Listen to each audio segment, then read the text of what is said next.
नमस्कार मित्रों, आपका स्वागत है न्यू राइज क्लासेस पर। आशा करते हैं आप सभी लोग अच्छे होंगे। आइए बात करते हैं एक महत्वपूर्ण टॉपिक के ऊपर। आज हम बात करेंगे संविधान के जो स्रोत हैं उसके बारे में चर्चा करेंगे, क्योंकि यहाँ से यूपीपीएससी यूपीपेट से परीक्षाओं में प्रश्न पूछे जाते हैं। हाल ही में जो है 6 और 7 सितंबर में यूपीपेट की परीक्षा भी है, तो आइए उसमें किस तरीके से प्रश्न पूछे गए हैं उन प्रश्नों भी करेंगे और कहाँ कहाँ से जो है संविधान के स्रोत लिए गए हैं उस पर भी चर्चा करेंगे। आइए बात कर लेते हैं। तो यहाँ पे बात करते हैं, तो देखिए पहली बात आपको याद होना चाहिए कि जो अधिकांश भाग है संविधान का वो किससे लिया गया है, तो भारतीय शासन अधिनियम 1935 से लिया गया है। ठीक है, भारतीय शासन अधिनियम जो 1935 का है, इससे अधिकांश भाग जो है भारतीय संविधान का है। लेकिन कुछ स्रोत जो हैं अदर के जो कंट्री हैं उनके संविधान से लिया गया है। तो आइए बात करते हैं, यहाँ पे बात करते हैं ब्रिटेन से। तो ब्रिटेन से जो है सबसे महत्वपूर्ण जो काफ़ी बार परीक्षाओं में पूछी गई है, तो संसदीय शासन प्रणाली। तो ये पूछा जाता है संसदीय शासन प्रणाली जो है वो किस देश के संविधान से लिया गया है, तो ब्रिटेन से लिया गया है। फिर बात करते हैं एकल नागरिकता की बात करते हैं, तो एकल नागरिकता की अगर बात करते हैं तो ब्रिटेन का नाम याद रखिएगा। अब देखिए यहाँ पे अगर बात करते हैं नागरिकता की, तो यहाँ पे 2 पॉइंट और चर्चा कर लेते हैं। यहाँ पे देखिए नागरिकता की अगर बात करते हैं तो भाग 2 याद रखिएगा। ठीक है, भाग 2 याद रखिएगा। अनुच्छेद पूछ रहे हैं तो 5 से 11 ये नागरिकता से संबंधित है। ठीक है, इतनी चीज़ें आपको इसके बारे में याद रखना है। उसके अलावा यहीं पे बात करते हैं तो 2 सदनीय प्रणाली एवं विधि का शासन, तो ये भी जो है कहाँ से लिया गया है, 2 सदनीय प्रणाली और विधि का शासन जो है वो कहाँ से लिया गया, तो ब्रिटेन से लिया गया। सबसे महत्वपूर्ण पॉइंट बन जाता है कि संसदीय शासन प्रणाली कहाँ से ली गई, एक नागरिकता, ये काफ़ी बार परीक्षाओं में पूछा जाता है, और एक विधि का शासन। तो ये जो सब किससे संबंधित है, तो ब्रिटेन से संबंधित है। आगे बात करते हैं संयुक्त राज्य अमेरिका मतलब यूएसए के संविधान से क्या क्या लिया गया है, ये सबसे महत्वपूर्ण बन जाता है। आइए चर्चा कर लेते हैं।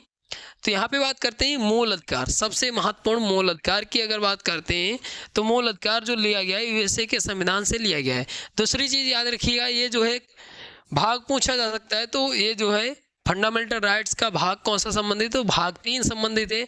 अगर पूछ लिया जाए कि इसका जो है अनुच्छेद कौन सा संबंधित है, तो अनुच्छेद जो है 12 से 35 संबंधित है। ठीक है, अनुच्छेद 12 से 35 संबंधित है, फंडामेंटल राइट्स है।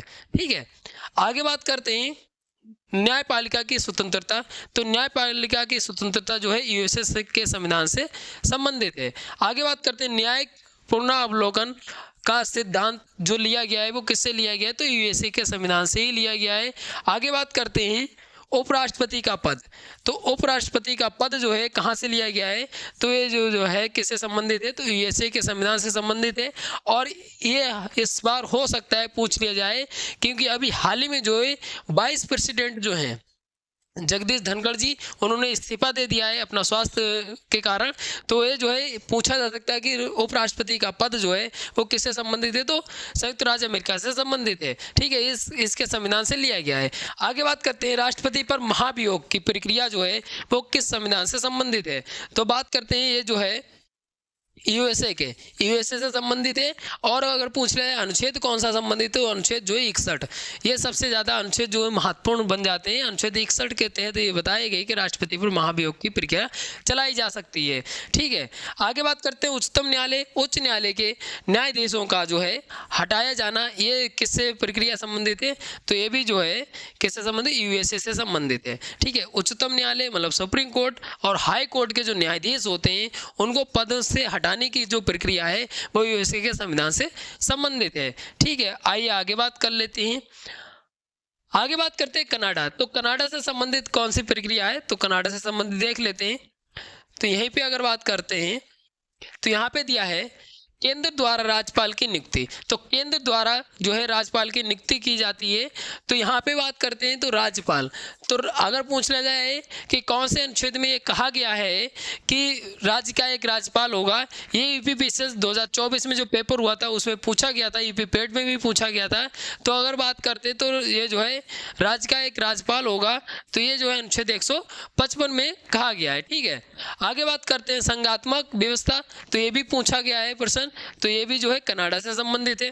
फिर बात करते हैं अपशिष्ट शक्तियों का केंद्र में निहित होना, ये किसमें संबंधित है, तो कनाडा से संबंधित है। आपको संज्ञात्मक व्यवस्था याद रखना है, केंद्र द्वारा राज्यपाल की नियुक्ति याद रखना है, ये किस देश के संविधान से संबंधित है। आगे बात करते हैं आयरलैंड, सबसे महत्वपूर्ण, ये काफी बार परीक्षाओं में पूछा जाता है। आयरलैंड की अगर बात करते हैं तो जो है नीति निर्देशक सिद्धांत जो लिया गया है आयरलैंड के संविधान से लिया गया है। दूसरी चीज यहाँ पे पूछा जा सकता है कि राष्ट्रपति की निर्वाचन पद्धति जो है किससे संबंधित है, तो ये भी जो आयरलैंड के संविधान से संबंधित है। अगर यहीं पे बात करते हैं कि डीपीएसपी जो है, डीपीएसपी अगर बात करते हैं तो ये किससे संबंधित है, अनुच्छेद अगर पूछ लिया जाए तो अनुच्छेद जो है भाग 4 और अनुच्छेद जो है 36 से 51 संबंधित है। ठीक है, ये जो है डीपीएसपी का याद रखिएगा। और राष्ट्रपति की निर्वाचन की पद्धति अगर बात करते हैं तो ये भी जो है आयरलैंड के संविधान से संबंधित है। ठीक है, इतनी चीज याद रखिएगा।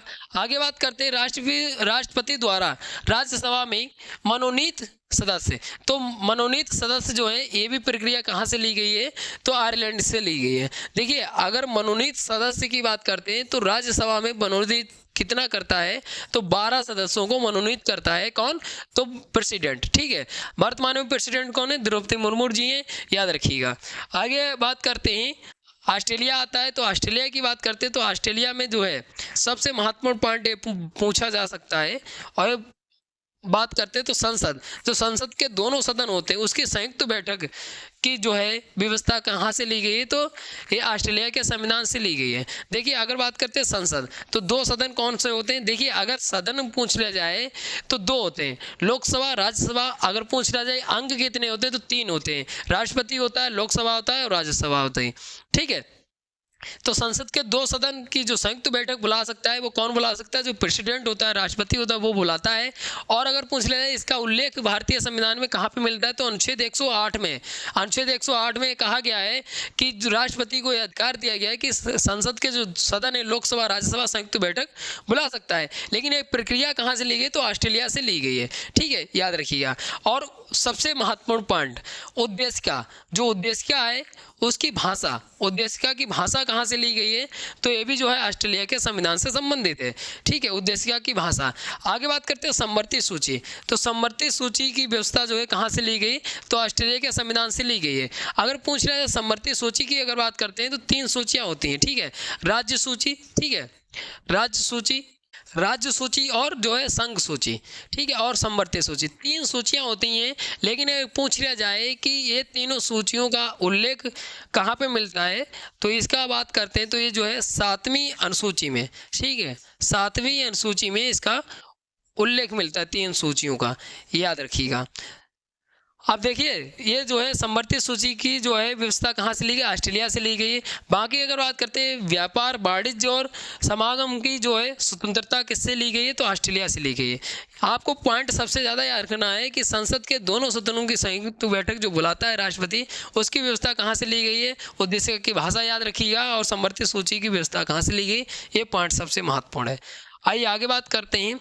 आगे दिया है यहाँ पे जर्मनी, तो जर्मनी से अगर बात करते हैं तो आपातकाल के दौरान मूल अधिकारों का स्थान, तो मूल अधिकारों का स्थान जो है आपातकाल के दौरान जो है जर्मनी से व्यवस्था ली गई है, जर्मनी के संविधान से। देखिए यहाँ पे आपको एक पॉइंट याद रखना है, आपातकाल का उल्लेख भारतीय संविधान में किसमें मिलता है, अनुच्छेद 352 में। ठीक है, राष्ट्रीय आपातकाल का। अगर पूछ लिया जाए वित्तीय आपातकाल का, तो वित्तीय आपातकाल का जो है अनुच्छेद 360 में उल्लेख मिलता है। उसके अलावा यहीं पे अगर बात करते हैं, अगर पूछ लिया जाए कि जो है राष्ट्रपति शासन, क्योंकि अभी हाल ही में जो है राष्ट्रपति शासन मणिपुर राज्य में लगाया गया था, तो मणिपुर राज्य में जब लगाया गया था तो हो सकता है अगली बार पूछ लिया जाए कि राष्ट्रपति शासन का उल्लेख भारतीय संविधान में कहाँ पे मिलता है, तो ये जो है अनुच्छेद 356 में मिलता है। ठीक है, इतनी चीज़ आपको याद रखना है। ठीक है, आगे बात करते हैं सोवियत संघ, तो सोवियत संघ से जो है मूल कर्तव्य, ठीक है, मूल कर्तव्य का याद रखिएगा। तो मूल कर्तव्य की अगर बात करते हैं तो भारतीय संविधान में इसका उल्लेख मिलता है भाग 4 का में मिलता है, और अनुच्छेद कितना संबंधित है, तो अनुच्छेद 51 का संबंधित है। ठीक है, आपको इतनी चीज़ याद रखिएगा। और बात करते हैं न्याय, तो न्याय 3 प्रकार की बात की गई है किसमें, तो प्रेम्बल में, ठीक है। जो उद्देश्य क्या है उसमें प्रस्तावना में कहा गया है कि 3 प्रकार के न्याय, कौन कौन से, तो सामाजिक, आर्थिक, राजनीतिक। तो ये न्याय की बात की गई उद्देश्य क्या में, ठीक है। और ये जो है न्याय कहाँ से लिए गए, सोवियत संघ से लिए गए हैं, ठीक है। आपको इतनी चीज याद रखिएगा। आगे बात करते हैं दक्षिण अफ्रीका। तो दक्षिण अफ्रीका से जो संविधान संशोधन प्रक्रिया है ये ली गई। ये पूछा जाता है कि जो है संविधान संशोधन प्रक्रिया जो है कहाँ से ली गई, तो जो है साउथ अफ्रीका से ली गई है। लेकिन अगर पूछ लिया जाए इसका उल्लेख भारतीय संविधान में कहाँ पे मिलता है, तो भाग इसका कौन सा संबंधित है, तो भाग 20 संबंधित है, और अनुच्छेद जो है कौन सा है, तो अनुच्छेद 368 संबंधित है। तो इतनी चीजें आपको याद रखना है, ठीक है। अनुच्छेद 368 संबंधित है। आगे बात करते हैं जापान। तो जापान की अगर बात करते हैं तो विधि द्वारा स्थापित प्रक्रिया। तो विधि द्वारा स्थापित प्रक्रिया किससे संबंधित है, तो जापान से संबंधित है। आगे बात करते हैं फ्रांस। तो फ्रांस की बात करते हैं स्वतंत्रता, समानता, बंधुता का आदर्श जो है कहाँ से लिया गया है, तो जो फ्रांस से लिया गया है। आगे बात करते हैं गणराज्य की अवधारणा जो है कहाँ से ली गई है, तो ये भी जो है फ्रांस से ली गई है, ठीक। इतनी चीज़ आपको याद रखना है। और देखिए करंट से भी बनाया जा सकता है, देखिए करंट होता है उसी से रिलेटेड पूछा जाता है। क्योंकि फ्रांस की अगर बात करते हैं तो अभी हाल ही में जो है एक समिट हुई है, किसकी, तो यूनेस्को की, ठीक है। यूनेस्को की एक समिट हुई है, 47वां समिट हुआ है पेरिस में। फ्रांस की जो राजधानी है पेरिस, वहाँ पे हुआ है। तो ये पूछा जा सकता है यहाँ से भी, ठीक है। आइए अब बात करते हैं यहाँ से रिलेटेड जो प्रश्न पूछेंगे पूर्व की परीक्षाओं में, उस पर चर्चा कर लेते हैं। तो यहाँ पे पूछा गया भारतीय संविधान में नीति निर्देशक तत्व किस देश के संविधान से लिए गए हैं, तो यहाँ पे बताना है जर्मनी, आयरलैंड, ब्रिटेन और कनाडा। तो यहाँ पे अभी बात कर चुके हैं, तो ये किससे संबंधित है, तो आयरलैंड के संविधान से संबंधित है, ठीक है। आगे बात करते हैं भारतीय संविधान में एकल नागरिकता। तो एकल नागरिकता की जब बात आए तो आपको याद रखना है किससे संबंधित है, तो ब्रिटेन से संबंधित है। किससे संबंधित है, तो ब्रिटेन से संबंधित है, ठीक है। आगे बात कर लेते हैं। अगला दिया है भारतीय संविधान में संघीय व्यवस्था किस देश के से ली गई है, तो यहाँ पे बताना है किस देश से ली गई है। यहाँ पे कनाडा, ब्रिटेन, जापान, आयरलैंड। अब आपको इसके आंसर बताने हैं। और अब प्रश्न है यहाँ पे दिया है भारतीय संविधान की संशोधन प्रक्रिया किस देश से ली गई है, तो संशोधन प्रक्रिया किस देश से ली गई है, तो आपको इसका भी आंसर बताना है। यहाँ पे ऑप्शन दिया है जापान, साउथ अफ्रीका और दिया है अमेरिका, ब्रिटेन। तो इसका भी आंसर आपको कमेंट बॉक्स में बताना है। और आज लास्ट प्रश्न जो है भारतीय संविधान में मूल कर्तव्य मतलब फंडामेंटल ड्यूटीज किस देश से ली गई हैं, तो यहाँ पे बताना है किस देश से ली गई हैं। तो यहाँ पे दिया है अमेरिका, जापान, सोवियत संघ और फ्रांस।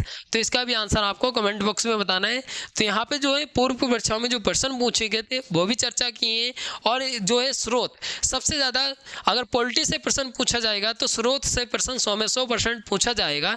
तो इसलिए आपको ये याद रखना है, स्रोत की वन टाइम में आपको याद रखना है कौन से कहाँ से स्रोत लिए गए हैं। तो आशा करते हैं आपको वीडियो अच्छी लगी होगी। अच्छी लगी लाइक शेयर कमेंट करिए। अगर कोई डाउट बचता है या आपको कोई प्रश्न है तो आप कमेंट करके पूछ सकते हैं। ऐसी वीडियो पाने के लिए चैनल को जरूर सब्सक्राइब कर लीजिए ताकि आपकी तैयारी बेहतर हो सके और आपको जल्दी से जल्दी वीडियो प्राप्त हो सके। धन्यवाद।